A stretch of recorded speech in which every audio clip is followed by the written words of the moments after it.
Draft physics video. Comments mostly. Somewhat on the subject of whatever this right-hand rule-y stuff when it comes to in water with electricity and magnetism. So it's in the comments, and my argument would be this is like the ferrocell. You have to be really careful about drawing conclusions about what you're actually seeing. What the effect is actually being caused by. And I haven't really found videos that do that. A real effort to figure out what the catches are. And there's catches in all this stuff.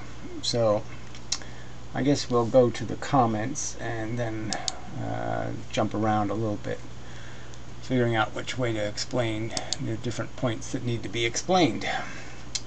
So let me just reload these, see if there's anything new, interesting, or something. Not likely, as is always the case. Anyway, so I don't even understand this one. Hexemit says the wise man and so forth and such. Who the hell is supposed to know what the fuck that means? I just don't understand some people. I mean, maybe it's not a bad comment. I don't know. I don't know what it means. Anyway. I don't know. Is it that hard to actually make a point of some kind? Come on. Alright. You can find the word mechanomotive if you Google it. I didn't say I couldn't find the word. I'm saying nobody uses it. No one. Okay, the term has been used before in physics. By who, where? Ken is trying to explain everything via fields. Well, fields he keeps denying the existence of, so clearly he doesn't believe in fields, he believes in an ether. So you can't have it both ways.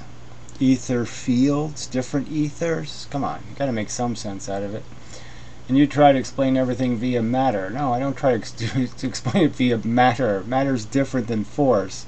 But yes, I explain it via corpuscles of energy, because that's what the universe is made out of, is corpuscles of energy.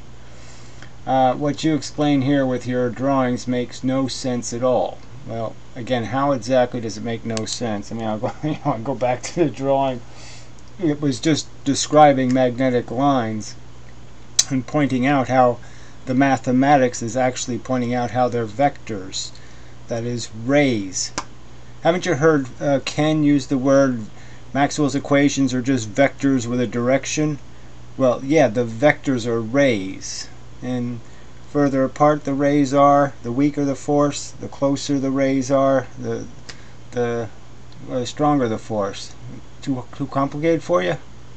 So, well, fuck you. You can't understand. At the start of this video, you say there is no movement in magnetic field, which isn't one word, but whatever. Yeah, I say that a magnet doesn't have anything swirling around it. That's right. There's no external expression of a force that's in motion. The force is doing what a light bulb does. It's sending out little vectors, little rays at a vector, and that's all it's doing. Alright, Ken says that the field is moving. Yes, Ken says that it's a hyperboloid and a toroidal. Because this one's toroidal and this one's a hyperboloid, but whatever. I mean, I'll draw it when we're done with the comment.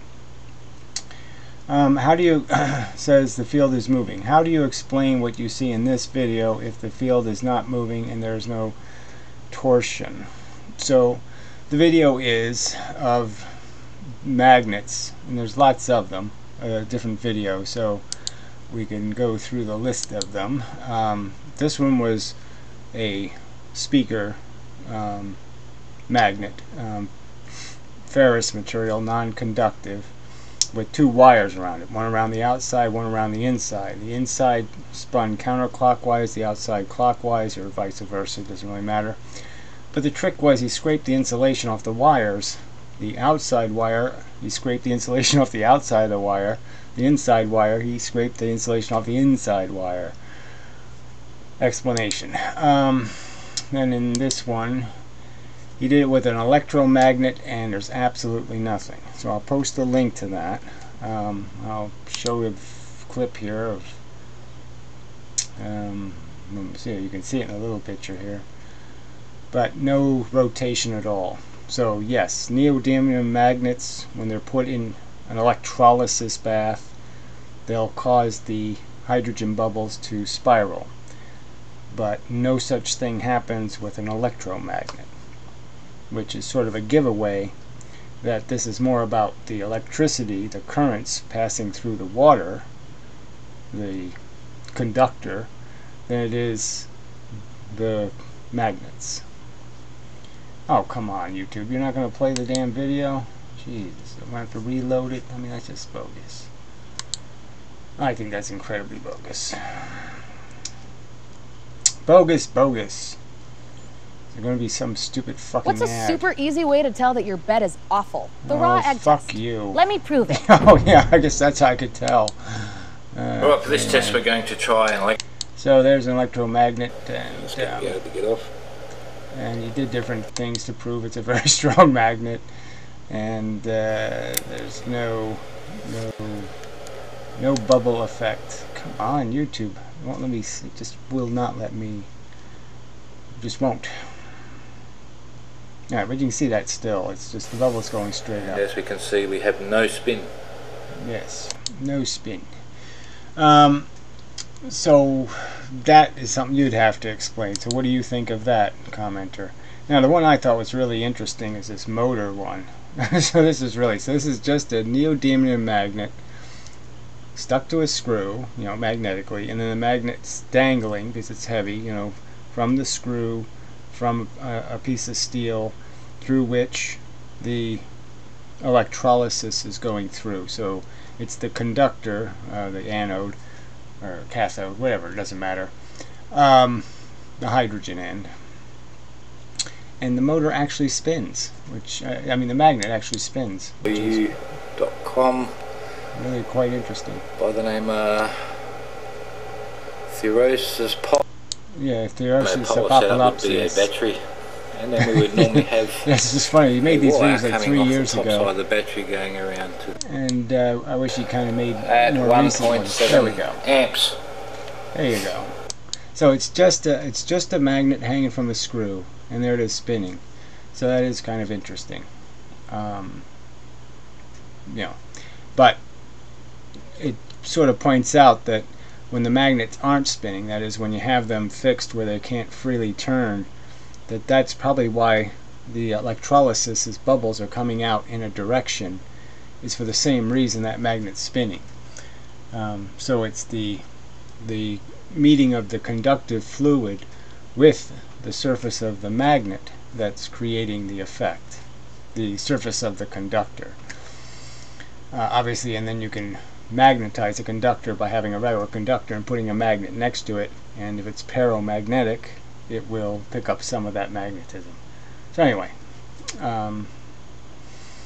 but the important one is the electromagnet not working. That was sort of a giveaway that this has something to do with the material used, and the neodymium is coated with chrome, which, you know, might be something to do with all of this. But anyway, so this was another thing where a guy is sliding coins, but I think that's a different comment. So, all right. To me, Ken's ideas make sense. They are logical. I just don't know what you mean by his ideas. So what? You know, you're saying it makes sense. I mean, you're entitled to think it makes sense, but I'm just going to defend my own reasonableness here, because I'm not being a bigot against Ken's theory or in some way. You know, I'm not saying, oh, I can't possibly believe it because he's a fat guy or because he's obnoxious. You know, no, I can't understand it because it doesn't make any sense. So you think that if I do this And so one's going clockwise and the bottom's going counterclockwise, and the rest of it's hyperboloid on this side, hyperboloid on this side, and that's a donut going around the whole thing. Now, you think this somehow makes two magnets attract or repel, and to you that makes sense. So this configuration next to each other, if they were opposite poles, it would force this magnet to flip. Oh, I'm not on the picture there, Gary. I'm way off. Okay. so these are the hyperboloids. These are the toroidals, toroidals, and these are the hyperboloid donut shape. So the donut shape goes around the whole thing this way, and then you have these two, whatever, spin elements. Now you think so. So if I take two magnets and they're opposite poles, that somehow it makes sense to you that this magnet, like say if I hold this one rigid, this one will actually flip around and then attract. And you think this crap explains how that happens, when my explanation is the magnets are actually producing a force, a straight line force. I should have done this in red. It doesn't really matter. I'll just do it the same way just to keep things consistent. And that these forces are reflective. So when they're in opposite configuration, it creates a low pressure here for obvious reasons, because any of the red force that comes out of this one goes perpendicular, and any red force that comes in this side goes perpendicular. Yeah, and vice versa. The black reflects off the black, so the black keeps going back and forth, and the red. So you think that this explanation is somehow grossly inferior. So the idea of me giving you this electron on electron example, where any black force trapped would just keep reflecting, and any red force would always leak out. That explanation to you doesn't make nearly as much sense. That's impossible for you to understand, versus this mechanism somehow makes two magnets attract each other and then repel each other when they're opposite. And you're telling me that's how you see the universe. Well, I can't understand that to save my life. Well, anyway, the thing I did want to get to was I wanted to point out that, so now what this guy's talking about, I mean, with this magnet in the electrolyte, this experiment where you have a you hanging a magnet in a fluid and the bubbles swirl. This is an experiment where you have a conductor sending current through the experiment. How did I get off of the thing again? A plus and a minus, and the electricity travels through the fluid, okay, and then hydrogen bubbles come off of here, and the oxygen bubbles come off of there. Now that spin stuff doesn't have anything to do with what I was talking about in my video, so I just wanted to point out that you're not really responding to what I was talking about. What I was talking about is the standard description of a magnet,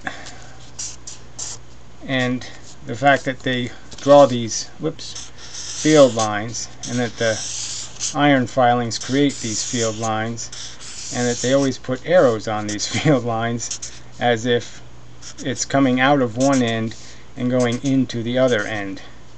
And my argument is none of that's really happening. That all the field lines represent is the strength of the force. And as I did point out, the compass needle orients with the poles, and it's a straight line. The compass needle goes straight because the repulsive force requires that. The reflective force requires it to orient. This is the most efficient orientation. And when it's over here, the compass needle changes its direction, because again, now there's two forces affecting the compass. The red force can be felt now, and then when it's even, with the magnet, that it will acquire exactly the opposite what do you want to call it, orientation, but it would be a balance. I drew it the wrong way. Well, it doesn't really matter. And then, you know, likewise here, and then pointing in down here again, exactly the opposite. I mean, so my argument was is none of these compass needles have any indication of movement. Anytime you put this in a, even in the ferrocell, you might get lines, but none of the lines are moving. None of them have a rotation. There's clearly no movement. So these field lines don't really have anything to do with these bubbles, you know, coming off of a magnet in liquid. You know, can't really be described that way, especially when you can tell that the bubbles are barely turning as they're coming off these surfaces. So I just think it's clear that they come off the surface at an angle and that they start to straighten the further they go out. It's not like the fluid is turning and forcing the bubble sideways. It's clearly they have more sideways energy at their release and they lose it as they start going up. They become more and more straight, not more and more curved. So they're not being pushed or moved by the fluid, so to speak. Alright, that might be enough drawing for now. I'll go back to comment reading, I suspect. See how that goes anyway. Alright, to me, Ken's videos make a lot of sense. I just don't get this. They are logical. There's no explanation. So I don't know how your logic works. I just can't figure it out. But I do agree that Ken should have debate with you when you asked and challenged him. I was watching his older videos where he rants on videos about how he debates everyone, anywhere, anytime, but then refuses to have a debate with you. Well, clearly, and there's no evidence that he's had debates with anyone ever. Any public debate ever with anyone. Where's the evidence of one? He's clearly a coward. You know, a despicable coward who just picks on dead people, or people who live, you know, thousands of miles away and don't know he just made a video insulting them. People should put their money where their mouth is. Well, they should have enough integrity if they're going to talk all this ragged shit about other people, call them knuckle draggers and idiots and morons. Then they ought to have the courage to defend their accusations. And I agree that Ken is fat. Yeah, he is. And he is usually pretty annoying, but I like his ideas. Well, again, I don't know what idea you like. It's so amorphous. It doesn't have any shape. His ideas aren't connected and I can't make it, you know, I don't know. So you're not looking for a mechanical universe is what you're telling me, right? You like his ideas because they're completely non-mechanical? You know, I don't understand what you're liking. He also should not make personal attacks against people or call people stupid. Yeah, he does a lot worse than that. It makes him look like a dick. Well, apparently to most of the imbeciles watching him, apparently that's what they expect from their guru god of magnetism. The theory is interesting though. Well, that's the part I frankly can't see it. Alright, anyway, this is a better video to see the vortex. Okay, well, like I said, I'll leave the links below. The most important one, I mean, this big speaker one is kind of interesting just because it has the things going clockwise and counterclockwise. And, yeah, show a little of that. I mean, unfortunately, he doesn't do it at the same time. He doesn't turn both of them on at the same time. So all I'm going to do now, I'm not even going to switch off the power supply. I'm going to just take a negative jumper wire off of there. Yeah. Try and do this one here. Alright, so he's doing, now it's on the inside. Spin. So now it's counterclockwise on the inside, and when he connects the outside one, it's going clockwise.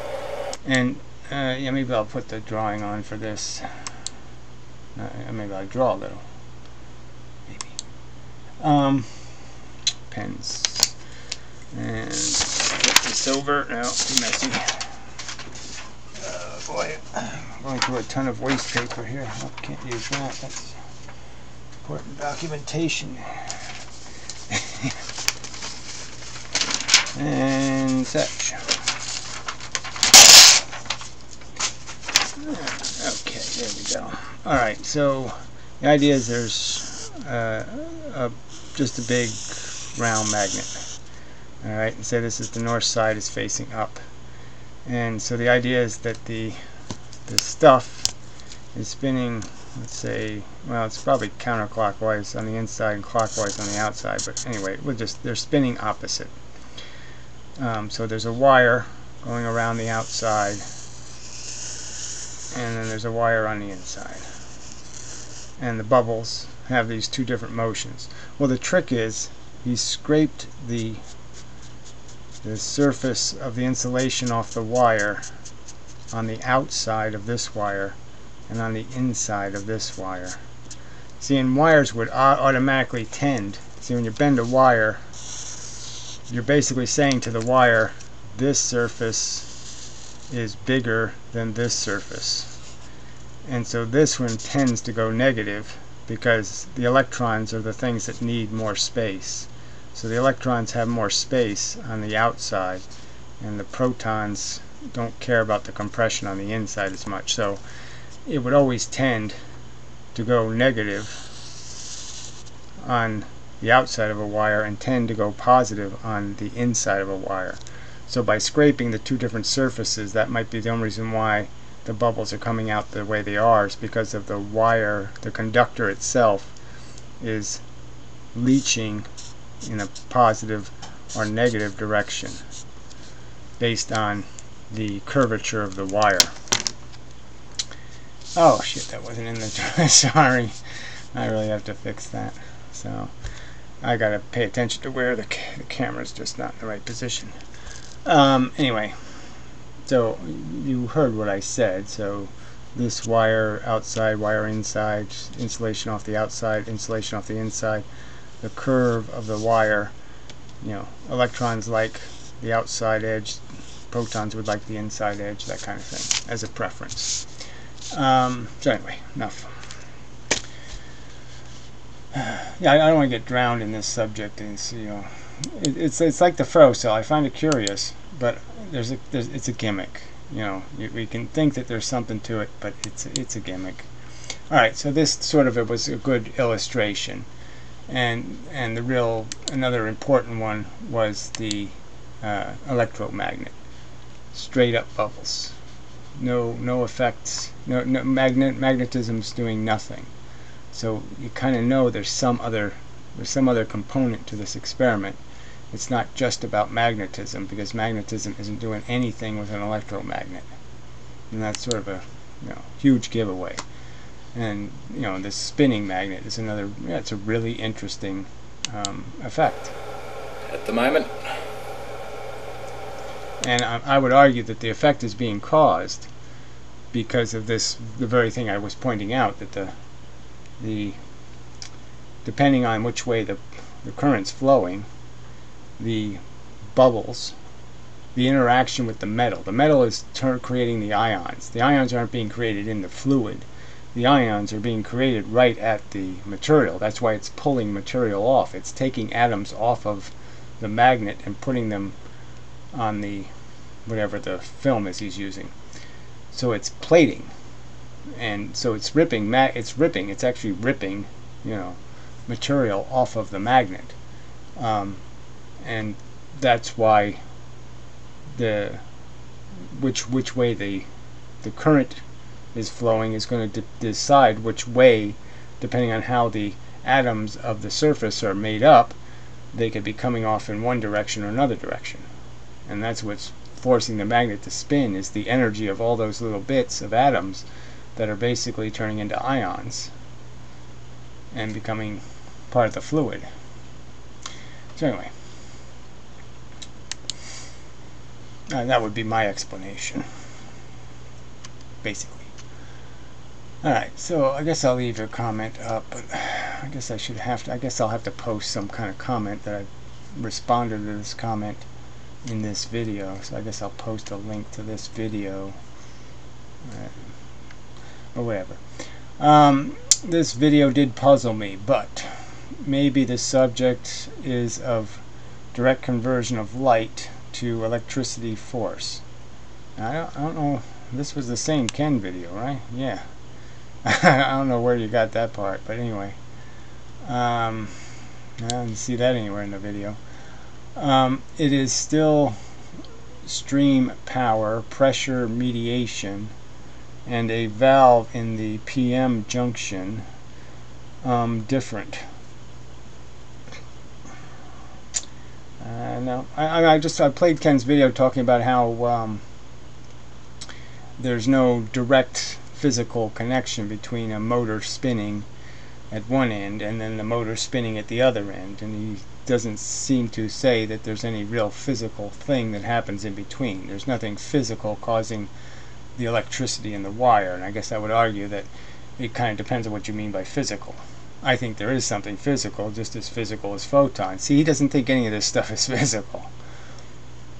So, you know, he thinks photons are just some sort of vibration-y thing. I don't know. You know, vibration-y thing that somehow travels in straight little corpuscle lines. All we need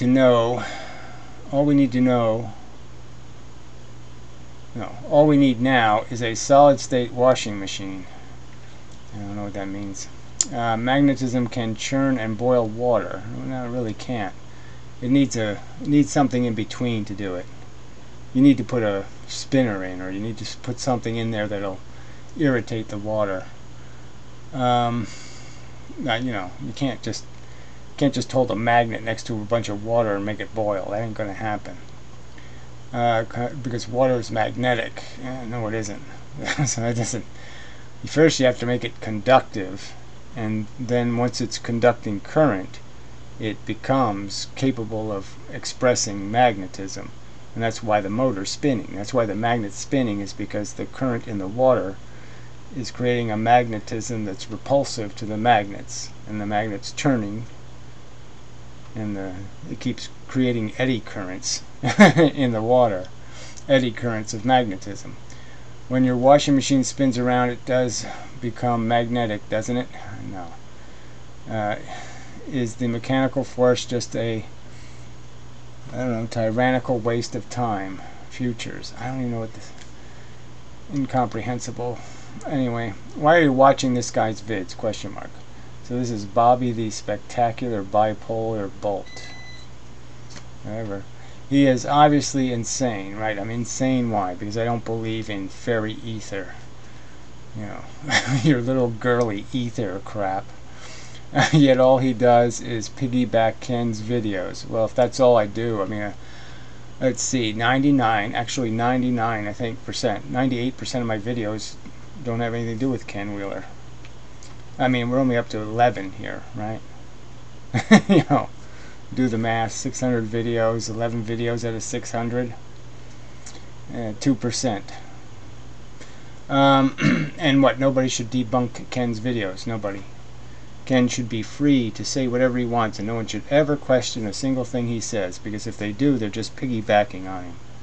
And frankly, when this whole argument started, Ken didn't have, you know, 100,000 subscribers, so that's kind of bullshit anyway. Just to talk shit in hopes of getting his own following.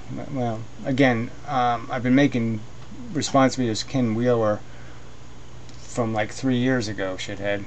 So grow a brain. This guy reminds me of the freak from Silence of the Lambs. Well, he's famous, you're not. What a freak show. What a loser show, Bobby. Yeah. Anyway, almost feel sorry for him until I realized how much of an asshole he is. Well, and you proved it with so many quotes of how I'm being an asshole. Well, I could just quote you being an asshole right now, which I'm doing. I'm quoting you being an asshole. Let's see, doing this for his own ego trip. And what are you typing this crap for? Because you think you have the authority, that you know better? You can call somebody else an asshole or an idiot because you seem to know the difference? No, well, you're both of those things, idiot. You fucking asshole. Yet tells himself he is being honest. And exactly how am I not being honest? Kind of sad. Well, you're kind of pitiful. So you're not even... Sad wouldn't be appropriate language to use. You're repugnantly pitiful. So, fuck off. Yeah. Hello to you too. So I'm going to get rid of this puzzles me thing just because this whole this comment didn't make any sense, frankly. I mean, I didn't find it it's just not useful enough. This talking about washing machines and shit. Subject's really not washing machines. And certainly magnetic washing machines is not the subject. Alright, I've been watching your videos for about 6 months now. Your explanations are excellent, and calling out this kindergartner Ken Bamboozler is the cherry on the top. Well, he is sort of, you know, who knows what kind of rackets he's playing, but, you know, the whole Chinese girlfriend in Chicago now he's visiting, of course. I wonder how much money she has. I found this video on magnetism interesting, and I'm sure, I'm sure your thoughts on it would be even more interesting. Thank you for your work. So this is the one with the coins doing the, you know, so this is kind of an interesting take on the, instead of dropping stuff through a copper pipe, this guy slides coins down a strip of magnets. So it's by dual magnetic fields. And see, the dime is especially copper, cool.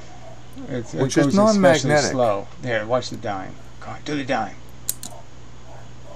Come on, do the dime, asshole.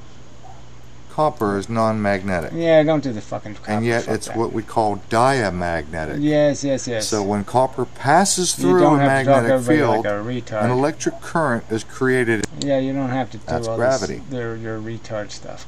Come on, do it again. Straighten up. Yeah, straighten it There's out gravity. and do it right. Oh, that went really fast. How come? Now here's the dime. Oh, here's the dime. That was a dumb nickel. Yeah, there's the dime. Look at the dime. Look how slow that is. That is beautiful. Yeah. So anyway, so the dime goes slower than the rest. So it must have a higher percentage of diamagnetic materials into it. It has copper, but it must have something else or whatever the other stuff in it. Because man, you know, it was dead slow. But it just might mean that the magnetism versus the weight. I mean, pennies aren't even copper now, right? They're aluminum, right? Copper-plated aluminum.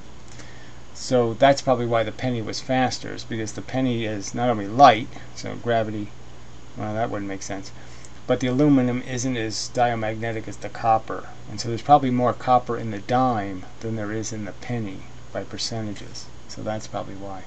But that dime was just beautiful. I mean, that was just... And look at that.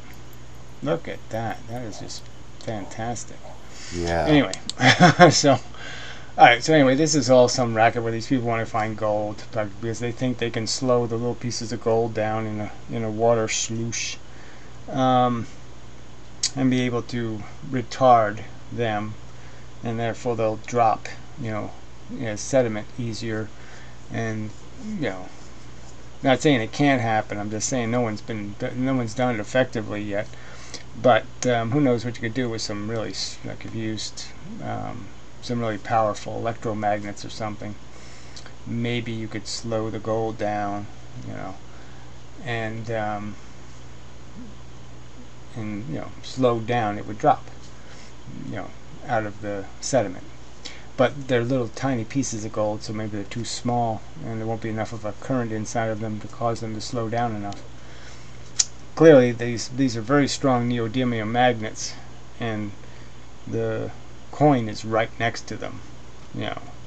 So it's, you know, you're going to have a very flat magnetic plane for the gold to go across, and that's not going to help you too much. I mean, I suppose you could at least slow it down, but the water current's still going to take it. Yeah, there's a lot of flaws in that theory. But anyway, for this purpose, it was quite interesting. I tried to find a piece of good stainless to do it with, and all the stainless steel I have, neodymium magnets stick to it. So, I mean, stainless must obviously be paramagnetic, because every single piece of stainless steel, you know, knife says stainless steel right on it. Neodymium stick right to it, no problem. So, you know, either I have really cheap stainless, or yeah, stainless is too paramagnetic, and the magnet won't even slide down it. So anyway, so yeah, so that's it, I think, for those. Yeah, I think we covered them. The motor spinning one is really interesting. The magnet spinning. Alright, so we responded to that. Alright, so this is, I don't know who this guy is, Kenneth Maynard. He looks like a pretty old guy. So it says, YouTube has blocked me. Why? Well, there's no question mark on that, so you should put a question mark if you're asking me. Now, if you're asking me why YouTube has blocked you, I would know, because obviously I haven't blocked you. Blocked you from what? If you're blocked at a channel, that means the person who owns the channel, or runs the channel, or has the channel, they may have blocked you. So maybe you're talking about Ken Wheeler has blocked you or something? I don't know. But anyway, I'm sorry, but I don't have an answer. It says, how come you can say what you like about Ken Wheeler and I get blocked? He says no one should ever use the delete on their camera ever, question mark. So now he has 2 question marks. You probably need one of those in the other comment, Ken. So he's also a Ken, so maybe he just likes Ken Wheeler because he's also a Ken, and he also has a giant head, and this guy has kind of a giant head. So maybe that's all this is about. But anyway, how come you can say whatever you like about Ken Wheeler? Because it's a free country, basically. We defeated the Nazis in the war and stuff, so we have freedom and shit, and we can say shit if we want to. And I get blocked. I don't know why you got blocked, so I don't have any explanation for you. Blocked from what? If you got blocked from Ken's channel, he blocked you. Alright, he says no one should ever use the delete on their camera ever. Well, it depends on how much your camera costs. See, if your camera's just a cheap throwaway Canon kind of thing, paid $50 for it, then the 10 megapixel camera or something, well then, yeah, delete all you want. Do whatever you want. But yeah, if you paid $3,000 for your camera, you don't want to use your $3,000 camera as either a battery recharger or an SD card reader. You really just don't. So if you're going to put your photos into your computer, much better to put the SD card in your $50 camera and read the photos off that way than to plug your $3,000 camera into your crappy Windows run computer that who the shit knows what that USB port might do. It might shoot 6 volts into it instead of 5, or do something else stupid, or the card might go a little funky. And if the card goes funky and creates a little short of some kind or some other kind of bullshit, it could just wipe out the whole recording system of your camera, and you can no longer store any photos or something. So the little point is you don't let the really expensive camera do the grunt work. You let the expensive camera just do the expensive camera stuff, and any of the grunty kind of things, you find some other device to do the grunty stuff, like recharging the battery and reading the SD cards, or whatever kind of cards they are. Get it? Yeah, I think you should have got that. Especially when your camera, your $3,000 camera, has a $2,000 lens that only fits that camera. Because then you're out $5,000. You see, it could be really expensive to wipe your camera because of some error reading the stupid card. You just don't want to do it. You don't want to view your photos in the camera. You don't want to do anything with the camera except take pictures and save them, and then do everything else outside of the camera. It's just sensible. Alright. Let's see. Very good. I don't know whether I should keep this comment. Well, it's incoherent, but I'll leave it up. I'll let it confuse some other people. Very good of you to offer your time to debunk this charlatan. I have been watching his nonsense for quite a while, and recently gave Diarrhea Acidophacirus a good verbal blast. It is a very sad state of affairs that good photographers don't see through his arrogant, corrupted thinking. Well, I don't know whether most of his camera stuff is probably legitimate enough. I mean, clearly, this isn't a guy who, he talks like he's do-it-yourself, do-it-on a budget kind of stuff, but I mean, all this equipment is, insanely expensive, and, who lives that way? I mean, who could afford to live the way he, I have 3 $10,000 cameras, yet I beg for money on the internet. I mean, it doesn't make much sense to me. But I can't say that he doesn't know what he's talking about when it comes to lenses and some other things about, I don't know. Well, some of it, I have to say, some of it I have to wonder. I say, well, I don't think that has anything to do with it. But when he starts talking about micro contrast, I don't know. Gets a little bit, I don't know if that's true, but whatever. And frankly, his pictures do kind of suck. He's not a very creative photographer, but regardless, that's just subjective, you know. Mostly. So anyway, what else is there? Is there anything else? No, I think that's done it. All right. So I don't know if there's anything else I want to explain about magnetism or anything else right now. So yeah, I don't know what the next subject will be, but hopefully it'll be some other subject. But we'll see how it goes. See where the comments and whatnot takes me.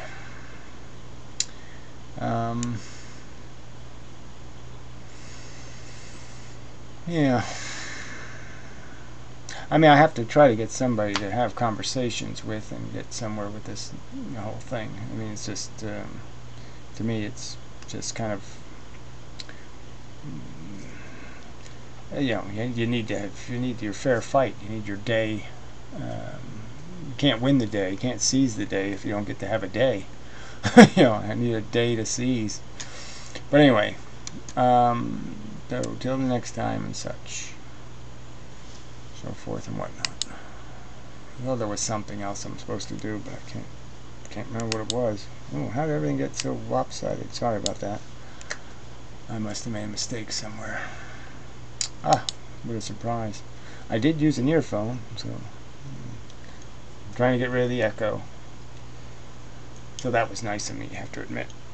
Because it is actually a pain in the ass. Damn earphones aren't long enough. Can't reach the right port on the thing, so I have to plug one thing in and plug the other out and all that crap. So I have to do all that extra work just for you shitheads.